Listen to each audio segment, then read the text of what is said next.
नमस्कार दोस्तों, आज की हमारी कहानी है नमक की तरह मीठा राजा।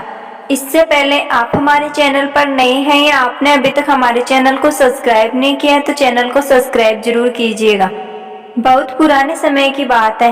एक राजा के साथ बेटियां थी। एक दिन उसने अपनी बेटियों को बुलाया और उसने पूछा, मैं तुम्हें कैसा लगता हूँ? बड़ी बेटी ने कहा, आप मुझे मीठे लगते हैं। दूसरी ने पूछा तो उसने भी यही उत्तर दिया। फिर तीसरी, चौथी, पांचवी और छठी से पूछा, उन्होंने भी यही बात दोहराई। किसी ने गुड़ की तरह, किसी ने शक्कर की तरह, किसी ने शहद की तरह, किसी ने मिश्री की तरह पिता को मीठा बताया।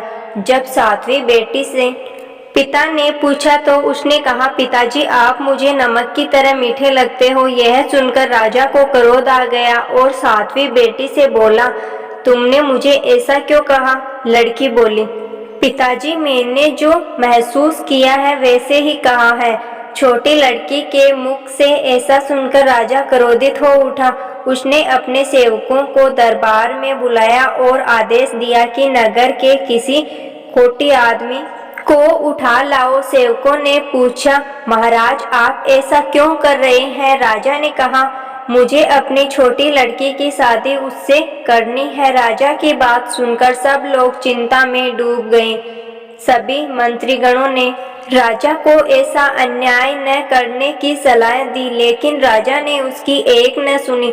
सेवक कोठी की खोज में निकल पड़े। तभी उन्हें पता चला कि किसी अन्य राज्य का एक राजा है जिसके शरीर में एक साधु के श्राप के कारण कोट फूट पड़ा है, जिसकी जरा सी भूल के कारण साधु महाराज क्रोधित हो उठे थे। उन्होंने राजा को श्राप दिया था कि जिस अपने हरते सौंदर्य का वह अभिमान करता है वह शीघ्र ही समाप्त हो जाएगा और वह खोटी हो जाएगा। खोटी हो जाने के बाद उसके ही दरबारियों ने उसे निकालकर जंगल में फेंक दिया था। सेवकों ने खोटी राजा को जंगल से ढूंढ निकाला और उसे उठाकर अपने राजा के राज दरबार में ले आए। राजा ने अपनी सबसे छोटी बेटी का विवाह रस्मों रिवाजों के साथ कोठी राजा के साथ कर दिया। राजा की बेटी ने अपनी जरा भी उदासी प्रकट न होने दी।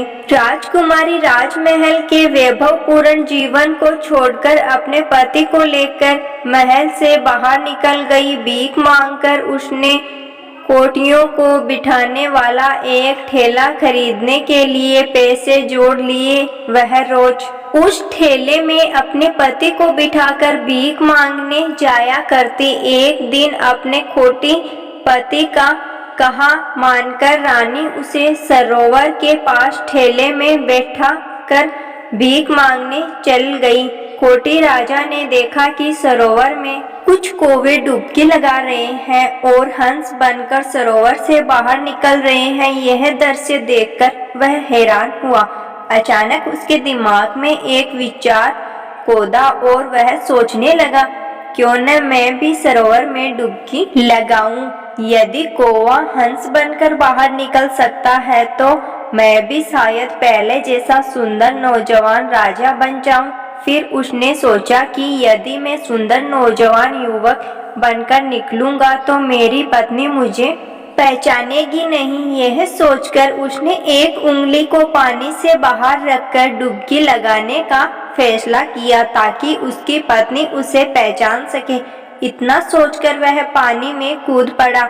डुबकी लगाकर वह पानी से बाहर निकला तो उसका सपना साकार हो चुका था। वह मुस्कुराता हुआ ठेले पर बैठ गया। रानी जब काम से वापस आई तो उसने देखा कि उसके पति के स्थान पर एक सुंदर नौजवान ठेले पर बैठा हुआ उसकी ओर देखकर मुस्कुरा रहा है। उसके मन में ख्याल आया कि इस नौजवान ने उसके कोटी पति को मार डाला है और अब उससे शादी करना चाहता है। यह सोचते ही उसकी आंखें क्रोध से लाल हो गई। वह तुरंत उसके पास पहुंची और गुस्से में लाल पीली हो युवक से बोली, बता मेरा पति कहाँ है? युवक ने कहा, मैं ही तेरा पति हूँ। परंतु वह न मानी और रोते हुए बोली, तुम मुझसे झूठ कह रहे हैं हो। मेरा पति ही मेरा परमेश्वर है, मुझे किसी भ्रम में डालने की कोशिश न करो।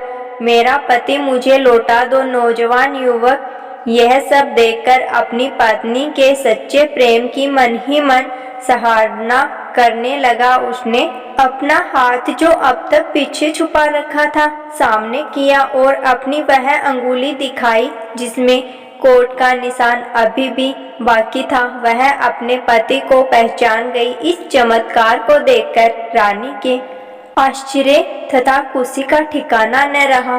रानी ने हाथ जोड़कर प्रभु को धन्यवाद दिया। राजा अपनी रानी के साथ अपने राज्य में लौटा। समस्त प्रजा अपने स्वस्थ राजा को पाकर फूली न समाई। आशा करती हूँ दोस्तों मेरी ये आज की लोक कथा आपको पसंद आई होगी। ऐसी ही सच्ची और अच्छी कहानियाँ सुनने के लिए हमारे चैनल को सब्सक्राइब करना ना भूलें। धन्यवाद।